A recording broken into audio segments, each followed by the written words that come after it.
जी हां दोस्तों, पीओके पटेल और नेहरू पर मोदी का झूठ हो गया बेनकाब। मुंह छिपाए भागा भारतीय जनता पार्टी का पूरा ब्रिगेड।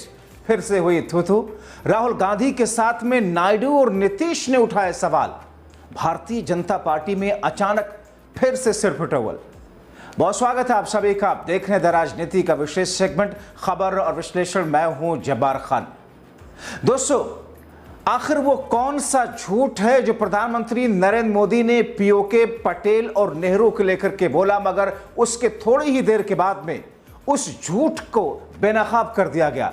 आखिर वो कौन सा वीडियो है जिसके सामने आने के बाद में लोग ये कह रहे हैं कि कितना झूठ बोलोगे, बस करिए महाराज।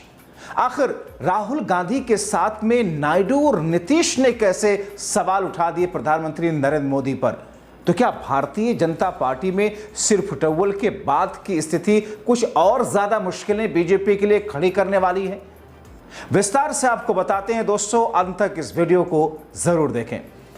दोस्तों, जब देश में मोदी शाह की सरकार से पाकिस्तान के खिलाफ सीजफायर करने पर सवाल देश पूछ रहा हो, जब देश 22 अप्रैल के पहलगाम में आतंकियों के घुसने और हमारे 26 मासूमों को मार देने पर सरकार के सोए रहने पर सवाल पूछ रहा हो, जब देश पहलगाम में सिक्योरिटी न लगाने और अब तक उन आतंकियों के पकड़े न जाने पर मोदी शाह से सवाल पूछकर इसकी जवाबदेही और जिम्मेदारी तय करने के लिए सरकार पर दबाव डालते हुए कह रहा हो कि 26/11 हमले में मनमोहन सरकार के गृह मंत्री के इस्तीफे का हवाला देकर इस्तीफे मांग रहा हो, तो ऐसे दबाव में मोदी साहब मामला इधर से उधर भटकाने के लिए गलत बयानी कर रहे हैं। भारत को नई मिली आजादी के साए में इतिहास को तोड़ मरोड़ कर सरदार पटेल वर्सेस नेहरू कर कांग्रेस पर उल्टे सवाल खड़े करके अपनी जनता के सवालों से छुड़ाना चाहते हैं।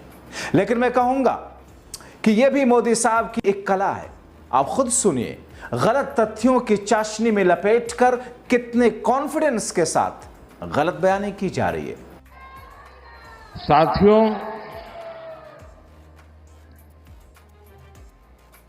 1947 में जब मां भारती के टुकड़े हुए,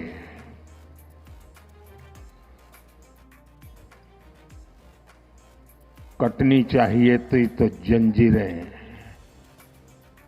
लेकिन काट दी गई भुजाएं। देश के 3 टुकड़े कर दिए गए।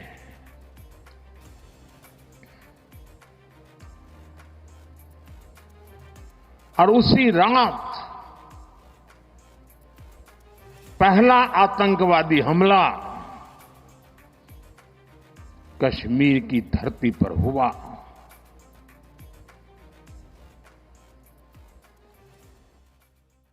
मां भारती का एक हिस्सा आतंकवादियों के बलबूते पर, मुजाहिदों के नाम पर पाकिस्तान ने हड़प ले लिया।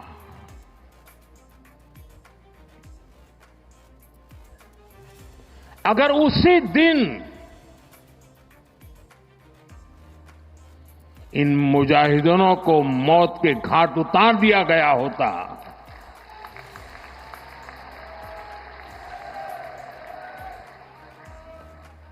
और सरदार पटेल की इच्छा थी कि पीओके वापस नहीं आता है, तब तक सेना रुकनी नहीं चाहिए। लेकिन सरदार साहब की बात मानी नहीं गई और ये मुजाहिदीन जो लहू चख गए थे, वो सिलसिला 75 साल से चला है। दोस्तों, ये बयान आपने सुना, आप में से बहुतों को लग रहा होगा कि मोदी साहब शायद सही तो कह रहे हैं, यानी कि पटेल ने कहा कि पीओके लेना है और नेहरू ने बात नहीं मानी।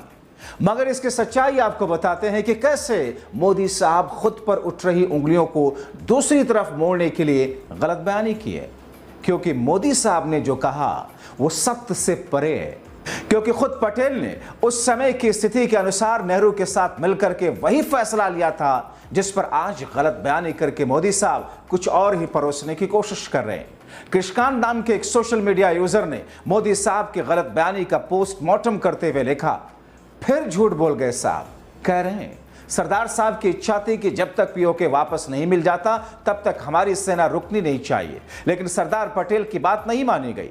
अमित शाह भी संसद में कह चुके हैं कि 2 दिन और लड़ाई चलती तो पीओके भारत में होता। सच्चाई क्या है वो बताते हुए लिखते हैं, जब कश्मीर पर पाकिस्तान ने हमला किया तब कश्मीर भारत में शामिल नहीं था। 15 अगस्त 1947 को राजा हरि सिंह ने विलय से इनकार कर दिया था। पाकिस्तानी हमले के बाद सामने मौत देखकर हरि सिंह ने सैन्य मदद मांगी तो नेहरू ने विलय की शर्त रखी। रातों रात विलय किया, जिसके बाद भारत ने सेना भेजी। राजा हरि सिंह की आजाद रहने की जिद पर पाकिस्तान को हमले का मौका मिला और पाकिस्तानी सेना ने कश्मीर में घुसकर कब्जा कर लिया। भारतीय सेना ने एक एक करके इलाका खाली कराना शुरू किया। महीनों तक युद्ध चला, बड़ी संख्या में शहादतें हुई।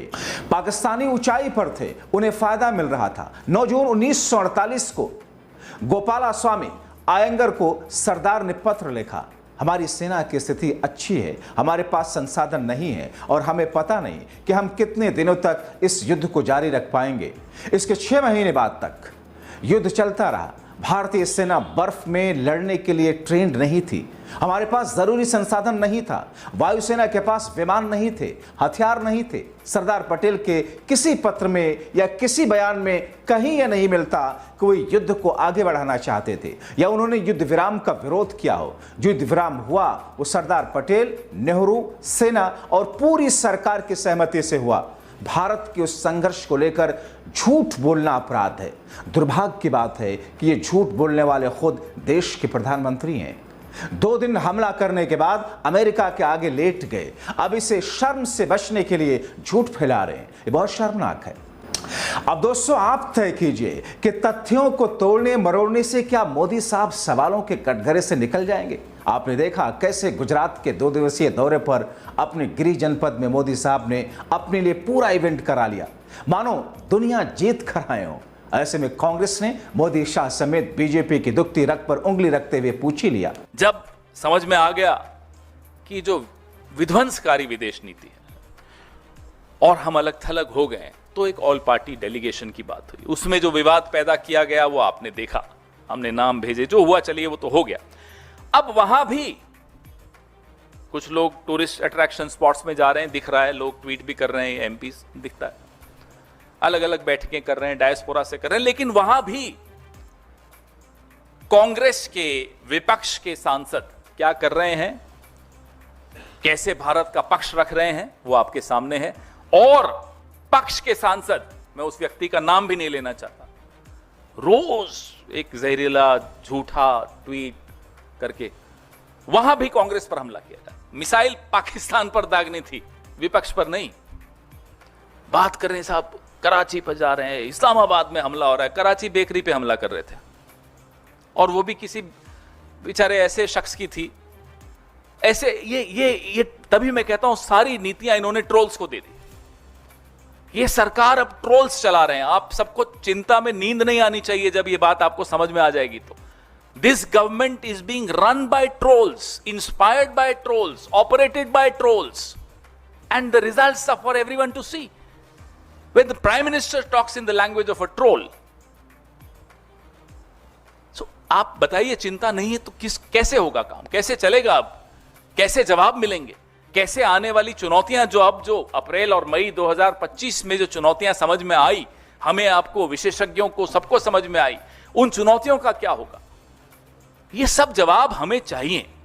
और ये जवाब तभी मिल सकते हैं जब गंभीरता से, बिना ट्रोल्स से प्रेरित होकर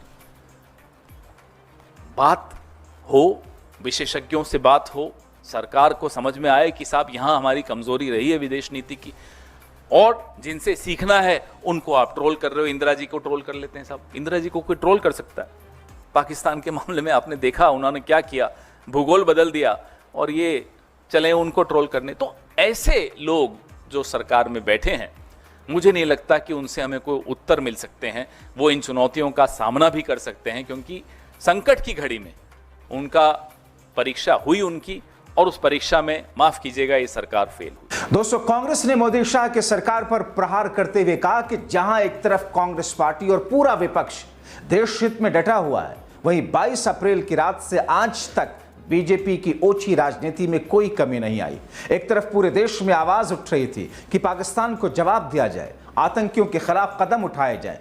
बीजेपी के लोग कश्मीर के छात्र छात्राओं के साथ दुर्व्यवहार कर रहे थे, देश के अल्पसंख्यकों के साथ दुर्व्यवहार कर रहे थे, और इसके साथ ही बीजेपी द्वारा अपने आधिकारिक सोशल मीडिया हैंडल पर एक धार्मिक उन्माद फैलाने की कोशिश की जा रही थी। यह एक सत्ताधारी दल का स्तर है। सच्चाई यह है कि बीजेपी ने आपदा में अवसर ढूंढा, जो बहुत ही पीड़ादायक बात है। इसलिए सवाल आने वाले कई दशकों तक पूछे जाएंगे कि जब देश में आपदा आई थी तो कौन क्या कर रहा था। जो पीड़ादायक बात है, जो शर्मनाक बात है, वो क्या है कि एक तरफ कांग्रेस पार्टी, पूरा देश, पूरा विपक्ष देश हित में डटा हुआ है आज तक, लेकिन 22 तारीख अप्रैल की रात से आज तक भाजपा की जो ओछे दर्जे की राजनीति, बहुत निम्न स्तर की राजनीति, उसमें कहीं कोई रोक टोक नहीं थी। वो रुके नहीं, वो उसी निम्न स्तर पे लगे रहे, अभी भी लगे हुए हैं। और अपना जो विभाजनकारी उनका एजेंडा है, एक तरह से माफ कीजिएगा, उन्होंने आपदा में अवसर ढूंढा। पूरे देश में आवाज उठ रही थी कि पाकिस्तान को जवाब दिया जाए, आतंकियों के खिलाफ कदम उठाए जाएं। भाजपा के लोग कश्मीर के छात्र छात्राओं के साथ दुर्व्यवहार कर रहे थे। देश की जो अकलियत है, माइनॉरिटी है, मुसलमान है, उनके साथ दुर्व्यवहार कर रहे थे। सोशल मीडिया पर क्या कर रहे थे आपके सामने, आपदा में अवसर इसीलिए कहता। और जो आधिकारिक सोशल मीडिया हैंडल्स हैं, उसमें एक धार्मिक उन्माद फैलाने की चेष्टा की गई। मतलब आप देखिए, एक सत्ताधारी दल का स्तर देखिए कि जहां देश दहला हुआ है, देश उम्मीद कर रहा है कि भाई आप इन सब भेदभाव से ऊपर उठकर जवाब देंगे पाकिस्तान को, आप उसी स्तर में और ज्यादा दलदल में घुस रहे थे। आपने वो काम किया जो शायद जिन्ना चाहते थे, जो लश्कर तैयबा चाहता है, जो जैश चाहता है, जो पाकिस्तान चाहता है। आपने वही उन्हीं की भाषा में बात की, आपने वही विचारधारा दिखाई, आपने वही मानसिकता दिखाई। ये पीड़ा इस देश को हमेशा रहेगी, ये पीड़ा हम सब के मन में हमेशा रहेगी। और ये सवाल आने वाली कई दशकों तक, शतकों तक पूछा जाएगा कि जब देश पर आपदा आई तो कौन क्या कर रहा था।